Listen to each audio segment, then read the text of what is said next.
Maybach music. Maybach music. Everything.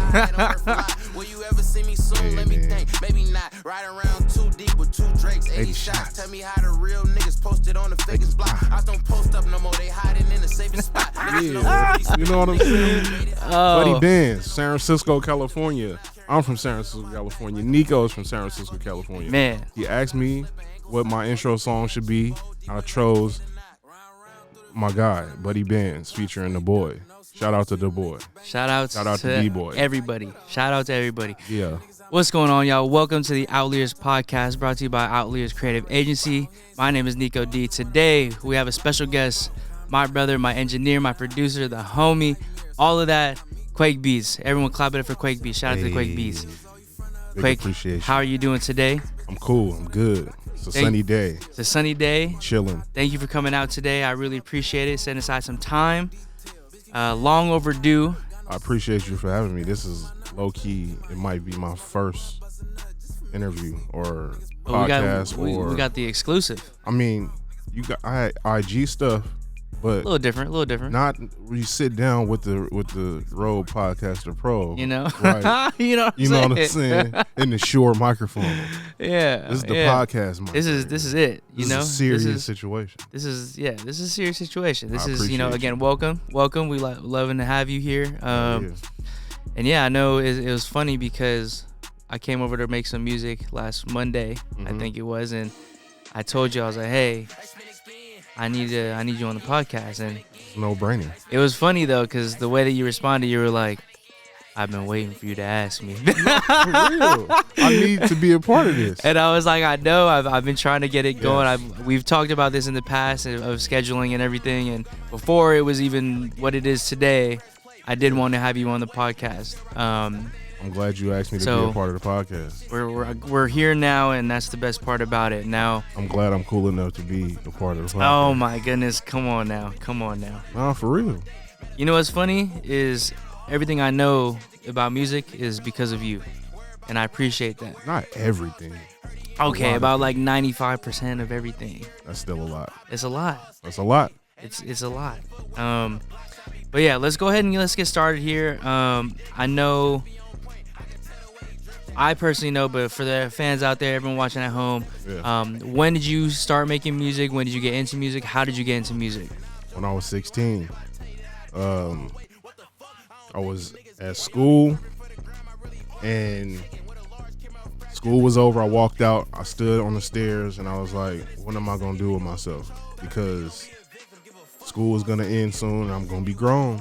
I'm going to be 18 soon, and I'm tired of going downtown and wandering around aimlessly, and I'm tired of going home and just playing video games and watching music videos. Yep. That was my day-to-day, hanging out with friends. I got tired of that, and I was critically asking myself, what am I going to do? Because now I'm at that age where that question of what do you want to be when you grow up is here. I'm growing up. I have no answer. Yeah. And I didn't like that. I thought that was very uncomfortable for me, that I didn't know where my future was going to be. Okay, on a wide spectrum of life, it's like a team situation. Even if you look at family, everybody plays different positions. Yeah. Jump into music, and when you're talking about the music business, the industry is different positions in that. Everybody usually wants to be an artist, but you grew up, we went to high school, people want to be on sports teams. Yeah. What do people want to be naturally? Running backs? Yeah, running back, quarterback. Yeah, they want to be the star of the show. Point guard. Yeah, point guard, they want to be the one. Yeah. But somebody needs to get the rebounds. Yeah.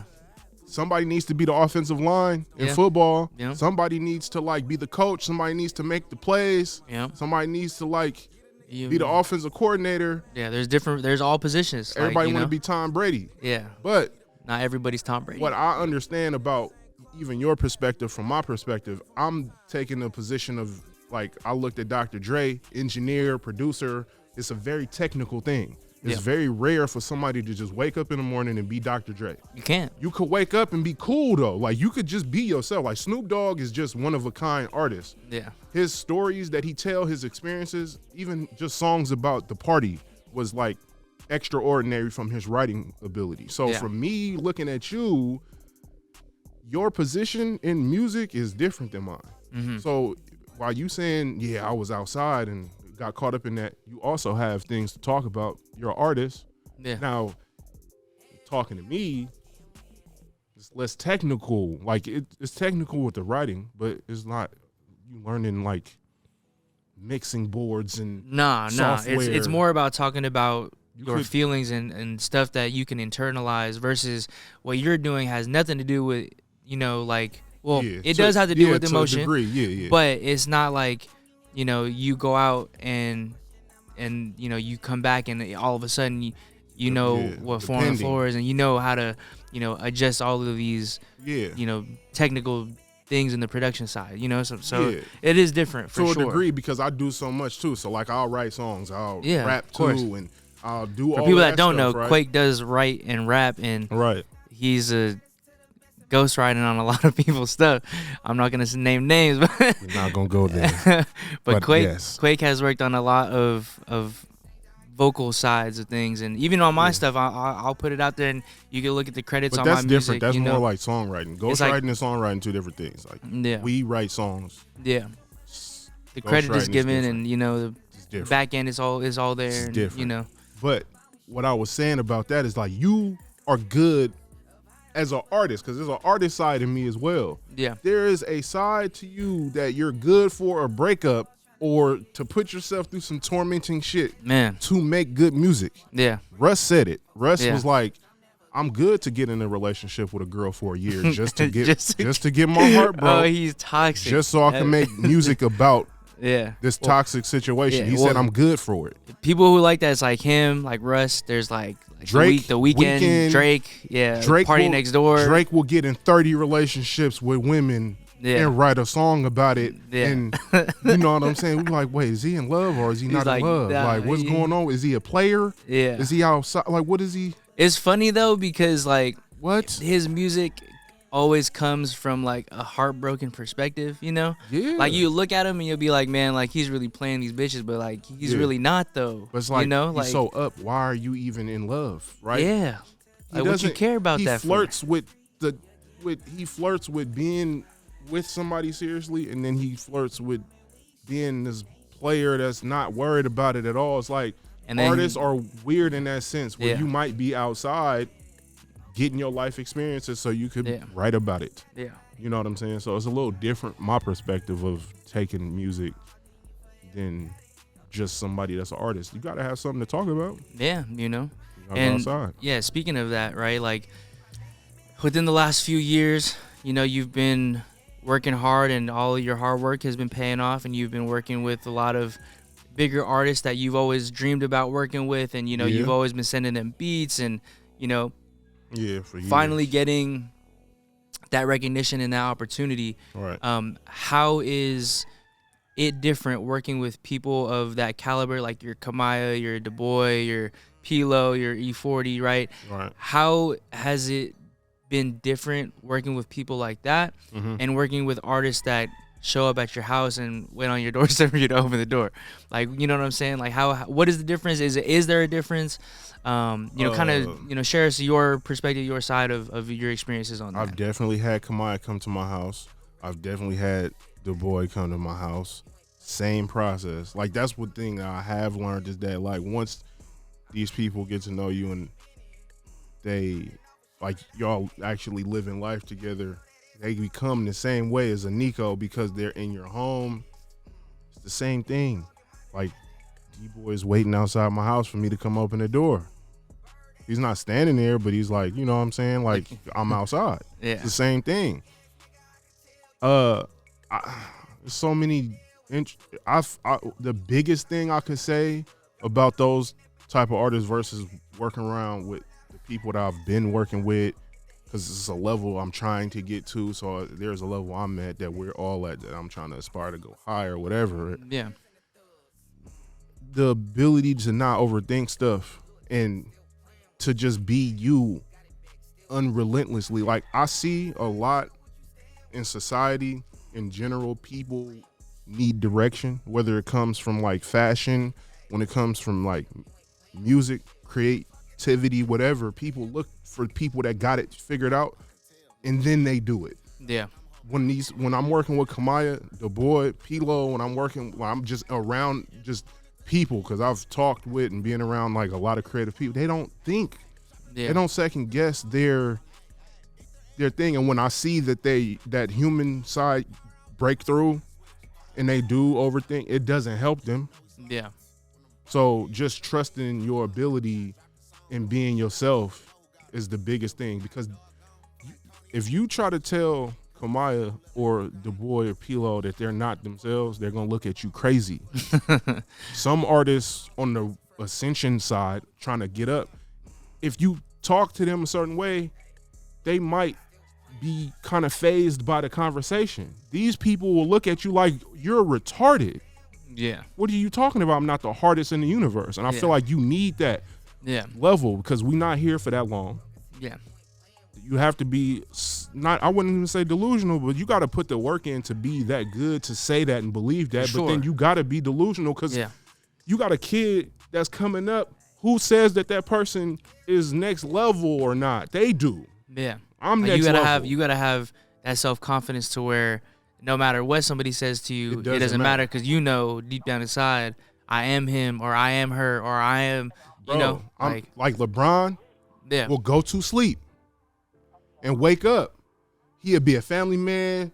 He'll probably help out at the house, but he's not finna go to the arena and not look you in your face and be like, I'm slamming on you. You're a grown man. You went to college just like me and did all. I'm gonna slam on you tonight. Yeah. In front of your family. Yeah. Like, and that's just what it is. And I'm going home and I'm gonna wake up and do it again to the next player. And But when you're in that space, you gotta just go crazy. Yeah, you have to. It's a mentality, right? Like the Kobe, right? And mama mentality. You have to. Yeah. It's just your self-confidence that is just brooding out of you that you are what you say you are. You've worked hard. You've done all the work. You've gotten to where you need to be. So that's what it is. That's what I recognize. Okay. When it's game time with these artists, it's not a game. That like they're really tapped in. Yeah. They not playing. Yeah. But they prepped for that though. Yeah, of course. You know? Like it was one time where we were supposed to make music for myself, but you ended up getting a phone call from Pilo and he wanted you to come to Empire. Oh, so yeah. We ended up going over. Yeah, see. Right? And for me being an outsider, being an up and coming artist, to really see a different process, or right? Because that was the first time for me being in the studio with someone who I grew up listening to, who was playing at every single party in high school. You know what I'm saying? Like where this was, our E40, our Too Short, right? Like our Mac Dre. Sure. Like that's for my generation. That's who Pilo was, right? Like HBK, IMC, right? All of that. So going to that studio session, at first I remember walking in and I was a little timid. Obviously, like I don't want to like disturb the thought process. I'm just here to observe and kind of learn. Yeah. And the one thing that I did take away from that is what you always tell me too, or what you always used to tell me before that, was everyone does the same thing. Everyone has the same processes. You just need to understand what your process is, and you need to execute your process. Yeah. Right. So again, we're sitting back there. I'm sitting on the couch back there at Empire. I'm looking at Pilo. I'm seeing him work with you. You guys are fucking with the beats, and you guys are changing the tones, and you guys are like speeding stuff up, slowing it down. You're chopping something up. You're just really working on stuff. The same monotonous. It's the same process, way that we would do it. Same. It's just in a different place. With a different person, it's just like Pilo is willing to go through that process. He doesn't care. We're going to the end of the process to get the thing out of it that we need to get. I don't care what it's gonna take. Yeah. We can make a whole beat. We're gonna pitch it up a semitone. Yeah. Like after we made this beat, like I'm doing my thing. I had to be comfortable with this though. I had to do my thing. I'm overthinking it. I'm adding too much stuff. Pilo's like, take this out. Yeah, it's all good. Simplify it. Yeah. You know what I'm saying? Give me the weirdest stuff that you got. You know what I'm saying? And I'm just like sitting there trying to like overthinking doesn't help me in that situation, but he's willing to go through that process of just, you know what I'm saying? See, because it was funny when I heard him say that, when he was like, hey, like play me the weirdest things you got. Yeah. Because I feel like every time that I go to you, I'm always like, play me the stuff you don't play for everybody else. You know, or like play me something that you put in the back of your website where you know you're not promoting it. I always got you. You know, and you always do it. It's a for sure tried and true. It never fails. Right. But yeah, I think that, you know, being able to see other people that I look up to, or even just people who are professionals in what they do, for me being able to see that, I think helped me kind of realize like, yeah, like you just have to have that self-confidence. You got to know what you know, you have to feel deep down inside. This is a dream thing. Yeah. Like, this is not, I'm not knocking nobody that's working regular life shit, but this is a dream perspective. This is, we're making songs and beats and sounds that don't exist, and I don't expect you to understand it. I don't expect other people to get it. Like who? Yeah. If James Cameron sat down and had a conversation with somebody who was like, I'm going to make a movie about blue people and they're going to be in the forest with dreadlocks and like they're going to be flying on like pterodactyl kind of like, who is supposed to understand that? Yeah, no one. His wife or his friends or whoever. No one. Nobody's going to They're going to be like, this man is crazy. He's on drugs. Like this, you know. But he has to believe that somebody wants to see a movie filled with blue people. Yeah, exactly. Like with dreadlocks. Yeah, and he knows spending $1 billion, $2 billion, whatever it was, knowing that people are gonna watch. It's gonna take somebody to believe in the wild dream aspect of the Avatar, like to $300 million. Nico, I want $1 million, and like I want like 10, 15 million. That movie took like 300, 400 million to make or something like that to finance his dream of blue people. Yeah. Diving in the water and jumping on around trees and so it's, we can't really like lean on other people to believe our dream of like you're writing a song on some music that don't exist before you made it. Yeah, you gotta be like kind of off. You gotta be a little kilter. Yeah, like you're not 100% in the lane, you know what I'm saying? You're not regular. It's not something that's tangible that we understand. Like your thought process is not linear. Your thought process is bouncing left, bouncing right, going up and down, and it has all this depth to it. And that's why what you make comes out how it comes out. You gotta have belief is my whole thing. Like in yourself, in the music, and whatever it is you're trying to do, you gotta believe that that's the thing for you. Because it might not be the thing for whoever don't get it, but that's cool though. Yeah, and it's fine. Good. Yeah. But if I tell artists, if you really want to be the best you, like if you need to believe in Nico D, the brand. Yeah. I need to believe in QUAKEBEATZ, Buddy, Kamaya, the boy. We all have to believe in ourselves to the next level degree to get this off the ground. We have to, because if we don't, we're doing ourselves a disservice. Yeah. Because if you don't believe in yourself, who's gonna believe in you? Who? You know? Are you gonna wait for somebody else to come by and be like, you know what? Like I think that's a good thing. Yeah. No, it's gonna be too late. You're gonna be 67. Yeah. Life's gonna be done by the time you like, we fuck with Nico now. It's too late. It's too late now. Why you ain't believe Nico with the blonde hair and the fade and like, you know what I'm saying? Like, yeah. I don't know, but that's an interesting. It's nice to hear your perspective. I mean, like for me, I hear it all the time. We talk about if you guys don't know, for everyone at home, we talk. These are normal conversations we have in the studio. These are regular things in between takes, in between lines, in between songs. Yeah. When we first come in, I think that's a good thing that we've built up with our relationship is when we first come into the studio, it's never go straight to work. It's always like, you know, how you been? We catch up, talk a little bit about some new music we've been listening to, or you know, something that ideas we had. Again, it's too linear. Like you want to have a conversation, see where the artist has been. Yeah. See what they've been caring about seeing, and because there's been a lot of times where we've had those conversations. Yeah. And you're just like, that needs to be the song. Yeah. And then it ends up being a song. Like and it for Off-White, right?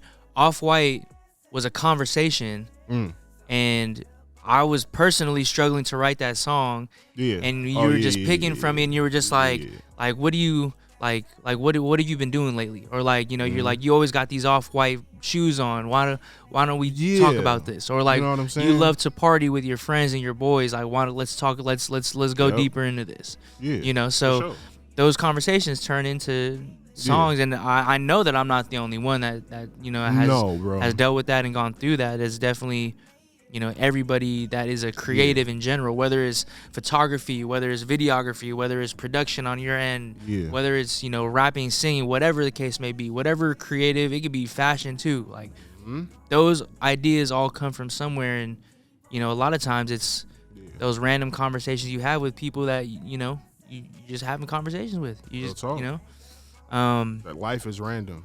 Yeah.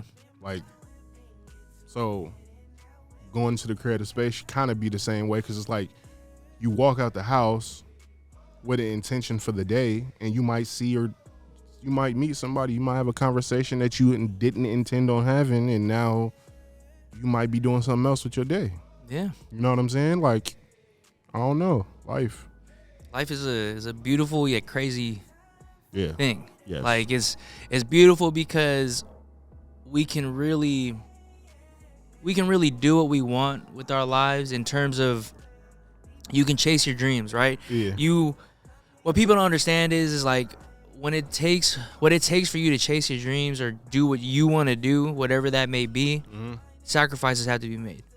And I think that is one part of this journey that people don't understand, is like for example, right now we are filming in a backyard. We have the setup that we have right with now, whatever we had. Yep. You know what I'm saying? But we're making it work because to me, that's what's important. Yeah. I'm going to make it happen however I need to, whatever I need to, wherever I need to, whenever I need to. Sacrifice is like a real thing for me. Like, I don't even like people that don't make sacrifices.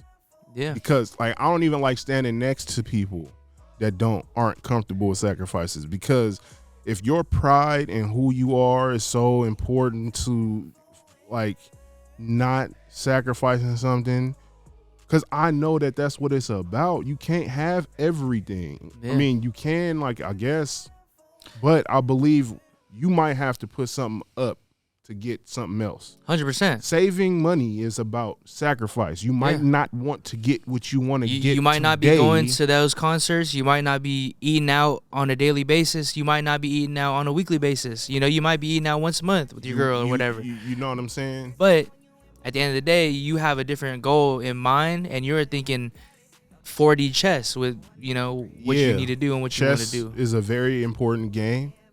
I think people should play it. Yeah.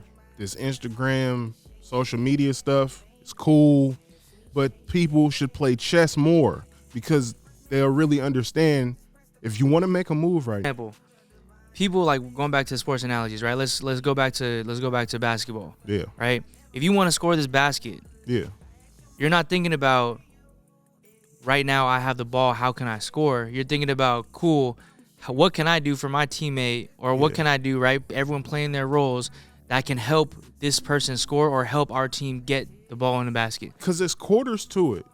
It's like we in the first quarter, you're going to air you're going to exhaust your whole energy out in the first quarter. Yeah, exactly. You got 3 more after this. Yeah. And some people play for the game. Like, some people play to win the game, not to like win the half or 3/4 of the game. Some people want to just win the game. So that fourth quarter second win might be the important thing, because I hear a lot of people talk about like the Warriors and how like they'll play rough throughout the season or whatever, but then they'll get into the finals and they'll do what they need to do. What they do, because it's the crunch time. This is the big stage of the whole and they've been season. there before. The pressure is heavy. Yeah, but it's like, do you want to perform in the beginning of the season? Yeah, or what about the end? Are you gonna have more like win? are you gonna like lose all the energy and run out of gas, or are you gonna use what you need to and gas up along the way? It's a marathon, right? Exactly, it's a marathon, not a sprint, right? So it's the same concept, and I would say it's for everybody, like for anything that you do, right? No matter, you could be a regular corporate worker and you want to work your way up to being a managing partner, or you want to one day open up your own firm or open up your own business. It's the same concept, right?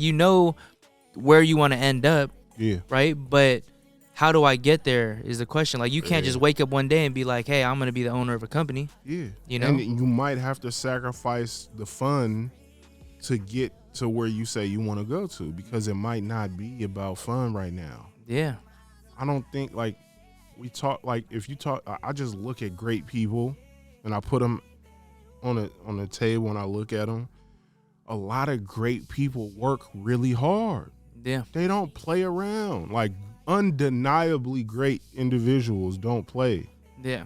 Kobe does not play. Like, he didn't play game. Like, he was like, be at practice and go crazy. Yeah, he would have his own practice before the team practice. Lifting weights, doing all of this. You know what I'm saying? It's just like, we could chill. Yeah. We could drink and party and do all of that all the time. Or we could sacrifice that right quick. And we can just level up for a quick second. Yeah. Right? That was also another thing I talked about recently, too, was saying drinking and celebrating our accomplishments are two different things, and you got to know the difference. Right? So there's drinking and turning up, right, which everyone does every once in a while. Some people do it more than often than not. Yeah. But there's also celebrating our accomplishments. And the difference is one of them is doing it sometimes only when you have reached some sort of success in accomplishment of what you wanted to do. Yeah. And one of them is just doing it just to do it. Like, one is attached to your actual output. Correct. And what you're doing, and the other one, you don't have to have any output. The other one is just I could just decide to drink right now and get hammered and get turned up for nothing. But there needs to be a destination. Again, it's like, we all have those friends. We all know people where all they do is they party and they go to the clubs and go to the bars and they spend money every single weekend, and you know, they're living paycheck to paycheck. They're not excelling in, you know, the job space or the career space that they're in or that they want to be in, or they're not in the space at all. Right. We all have those people, and we all know those people, and we love them dearly, right? But at the same time, it's like, for me personally, I don't want to do that. Like the work hard, play hard. Some people just play hard. Some people just play hard. They don't work hard at all. Some people, you know, like, and there's certain people that can, like Allen Iverson could do that. That motherfucker said, you talking about practice? I'm talking about the game, right? But that's one outlier of a person who can do that and be successful doing that. It's not many people that could be doing that. Yeah. You know, like, he was just different. Like, it was just different. Yeah, and those different people, I guess, are awarded different luxuries of, you know, like, whatever. It's just different. But I don't know, man. I just know that that's the truth for me: sacrifice and dedication and hard work and all of that stuff. I try to impute that into people because some people look at me and they be like, this is like before I got what I got going on now and stuff like that. And I plan to have like way crazier things going on in the future. But like, as far as doing anything, I try to tell people the same thing, the same recipe. It's like hard work, dedication, sacrifice. Like, you know what I'm saying? I try to tell people that because it works for other people aside from myself, but then it also works for me. And I'm met with like apprehension of like, I don't know if I should do that, and that's not another. It's like, what do you mean you gonna not work hard? Yeah. So you're not gonna sacrifice? You're not gonna like put yourself on the line to get further? I'm learning as I get older. Everybody's not gonna want to do the dedication stuff and the hard work stuff, and it hurts me because I'm like, I don't know what else to tell you. Like, you have to go through a time where it is gonna be hard. Like, hard work beats talent when talent isn't working. Like, I believe in those types of things. I guess some people believe that they could just be talented. I feel like I'm good at what I do. Yeah. And I can't sit around. So I don't know why anybody else feel like they can sit around, because I'm not even like Puffy level or like Dr. Dre or DJ Mustard or like Southside or any of these like London on the Track, like Metro Boomin. Like, I'm not even there yet. Nah. And they're outworking a lot of people that's not even where they are. And I'm like, bro, they're like 10, 15, 20, 30 times platinum songs with Drake back to back. Yeah. And but they're still going. They're still working like they're broke. You know? And you feel like you could just not do anything? Yeah. Why? It's crazy to me. I am fearful of those people. Yeah. I'm scared because it's dangerous to be around those people because it rubs off on you. Like there's a saying, you know, you hang out with 4 millionaires, you're gonna be the 5th millionaire, right? Man. And it's because you get into the habits. Like if you're fucking with 4 millionaires and every one of them is busy 5, 6, 7 days a week, you're gonna be busy 5, 6, 7 days a week because you don't want to be that guy who just happens to be around. For real. You want to be part of the succession. You want to be like, hey man, you got this business going on, you got this venture going on. Well shit, I'm gonna have this going on. Let's talk business. Like let's learn from each other. Let's be able to pick each other's brains and see like, okay, cool. How can we all make some money on our own? Mm-hmm. You know, if we're all successful, you're all successful. Why can't I be successful? I remember I was shooting a video for Love Tolly from Milan, right? And it was a group of people after I was done shooting the video, and I sometimes I'd be having these like streams of just like consciousness ideas and stuff that I just believe in, and I said like to everybody that it was like 10, 15 people standing there. I said, how many of you can call homies that could call 10 females right now, just girls that they just got online? I said, I could probably call a few. I was like, you could probably call like, you know, a few people that got 10 girls. How many people can you call with platinum plaques? And he was like, everybody was like, no, none. My point is that who are you around? Like, who can you pick up the phone and talk to? Yeah. What are they about? Because I know a lot of dudes that got girls. Yeah. But what is that? Yeah. Now I'm definitely, I sounded crazy then. I feel like it was one of them things that kind of can divide a conversation in the room. It's like, who are you to say that, something like that? But I am very happy now that I can say I can pick up the phone right now and call people that have gold and platinum plaques right now. Just pick their brain, learn. You know the millionaire thing. I'm glad I know some millionaires because I'm trying to be the 5th one. Yeah. I'm not playing. Yeah. I don't just know people at my level. I know people that have made millions of dollars. I'm trying to be the next one. Yeah. I'm listening. I'm having conversations with them that bro, like 2 years ago, I couldn't have conversations with people that made millions of dollars. Yeah. Yes, I'm going to talk to them. I'm going to pick their brain. I'm going to figure it out because they're human just like everybody else. But it's like, who are you going to associate yourself with, though? You got all these people you could talk to. Who are you going to spend your time talking to? The party harders or the people that work hard? Exactly. Because people that just party hard, it's like, I don't know. You got to work hard. We could party, but anyone could party. You could figure you could party, man. Anyone could do it, but not everyone could be a millionaire. I feel like that. Some people will argue down that making money is easy, that everybody has money, that making $1 million is nothing, and I don't think so, bro. I come from beyond below the earth type shit. I don't think it's a lot of people with millions and millions of dollars, bro. I would say because if it was easy, everyone would be a millionaire. If it was easy, if everybody saw the value in everything, people would be investing in everything. If people saw, if money was easy, everybody would have it all the time. Yeah. This shit's not easy. I think it's easy to go get a bottle of Don Julio. I think it's easy to go like to the club. The cover is $20. Yeah. I don't think everybody's sitting down talking to people that can give them real advice. Like, that shit's not easy, bro. Yeah. Like, people don't have those types of people around them all the time, you know? Bruh. And I never had nobody around me telling me anything just in my life. Like, I always had to, like, go out and seek it. I remember I had got my first job when I was, like, 14 or something like that, like, working for Maip. And it was, like, I had to, like, talk to those people. And, like, those counselor-type individuals that come tell you all the boring stuff you don't want to hear. Yeah. They're not your friends, but they just, like, you should be working. But you need to hear this, you know?